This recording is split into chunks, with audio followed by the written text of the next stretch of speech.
Welcome back to the Unsearching series. For this episode, I gathered information across philosophy, psychology, and neuroscience to explore a truth we often overlook. You are already the answer. We live in a world that encourages us to wait for signs, seek validation, or depend on permission from outside sources. Yet when studied carefully, the evidence from multiple disciplines points to the same reality. Every question you ask already carries its own answer within it. To make this clear, I have organized today's reflection into 6 parts. We will begin with philosophy and the voices of the ancients. We will move into psychology and the science of validation. We will look at neuroscience and the biology of intuition. Then we will consider the trap of signs and omens, the principle that the answer is hidden inside the asking. And finally, we will close with how to integrate this truth into daily life. If you are ready, let us now begin. Part 1. Philosophy and the ancient question. The idea that the answer is already within is not new. In fact, it is among the oldest ideas in human thought. Socrates, one of the most influential figures in Western philosophy, spoke of his daimonion, an inner voice or guiding spirit that warned him when he was about to take the wrong path. Notice how this inner guide did not supply ready-made answers. It did not hand him a map. It simply confirmed, silently and directly, what he already sensed. In Buddhism, there is a phrase that points to the truth that real understanding cannot be transferred from teacher to student. A teacher may give words, but realization happens within the listener's own awareness. The Buddha himself refused to set himself up as an ultimate authority. Instead, he said, "Be a lamp unto yourself." The Upanishads of ancient India echo the same principle. They declare that the Atman, the innermost self, is not separate from Brahman, the ultimate reality. What this means in practice is that you are not lacking anything. What you are searching for is already the essence of who you are. This is why mystics across cultures have described their discoveries not as something gained, but as something remembered. Meister Eckhart, the Christian mystic, said, "The eye with which I see God is the eye with which God sees me." The search collapses into identity. You are already the thing you thought you were looking for. Part 2. Psychology of seeking validation. Why then do we continue to look outside for answers? Psychology gives us some insight. Carl Rogers, one of the founders of humanistic psychology, spoke of the locus of evaluation. For most people, he observed that locus is external.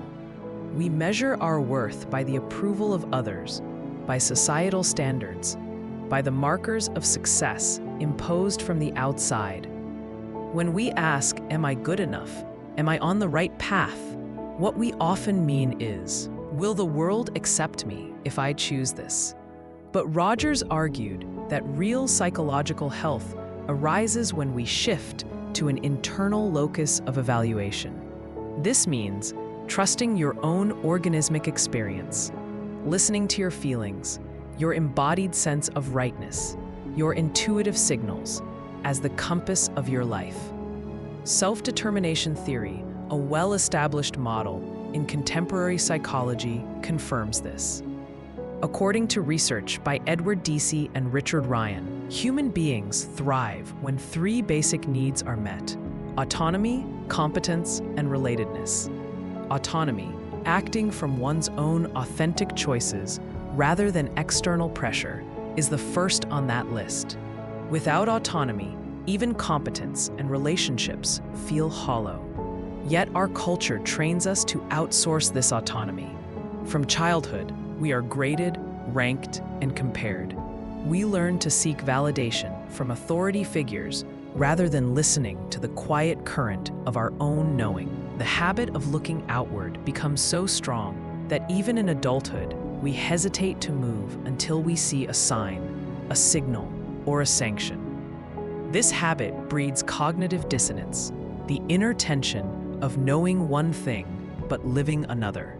For example, someone may already sense that their job is draining their spirit, yet they wait for an external push, a layoff, a manager's criticism, or some cosmic sign.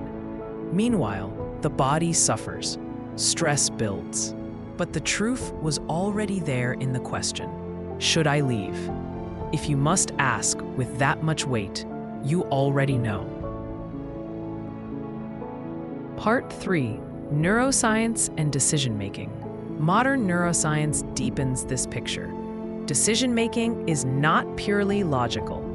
Long before we consciously articulate a choice, our brains and bodies are already signaling us.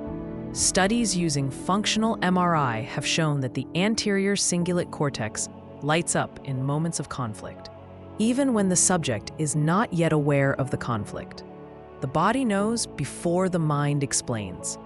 The insula, another key brain region, is deeply tied to interoception, our perception of internal bodily states. When people say they have a gut feeling, they are describing real neurological processes. The enteric nervous system, sometimes called the second brain, communicates with the central nervous system through the vagus nerve. This is why emotions and decisions are felt physically, not just mentally. In a landmark study by Antonio Damasio, patients with damage to emotion processing areas of the brain could analyze options endlessly, but could not make a decision. What this reveals is crucial. Logic alone is not enough. The body's intuitive signals are part of intelligence. When you sense the answer rising within you, you are not being irrational. You are tapping into a deeper form of embodied cognition. Research also shows that those who learn to trust these signals often make faster and more effective choices. In complex situations, overthinking and constant external validation can slow us down, while intuition integrates information more efficiently. Far from being mystical alone, intuition is a neurobiological truth. Part 4: The Trap of Signs and Omens. Yet in our time, we have cultivated an obsession with external signs. Social media thrives on it. A like becomes proof of worth. A horoscope app tells us if we are aligned. We interpret random coincidences as cosmic signals. While pattern recognition is part of human survival, it also traps us in waiting. Psychologists have studied superstition extensively. The brain is wired to find patterns, even when none exist, a tendency called apophenia. While this capacity helped our ancestors avoid danger, in the modern world it often misleads us. We may delay making a decision until we see confirmation from outside. But that delay is itself a decision to distrust our own knowing. The trap of seeking signs is not that signs are meaningless. It is that we give them more authority than our own clarity. If you ask for a sign about whether to end a relationship, the very fact that you are asking is the answer. Waiting for the universe to spell it out keeps you from owning the truth that is already active in you. Part 5: The Answer in the Asking. This is the heart of today's reflection. The answer is contained in the asking. When you wonder, should I stay or should I go? The presence of the question indicates that part of you already knows the direction.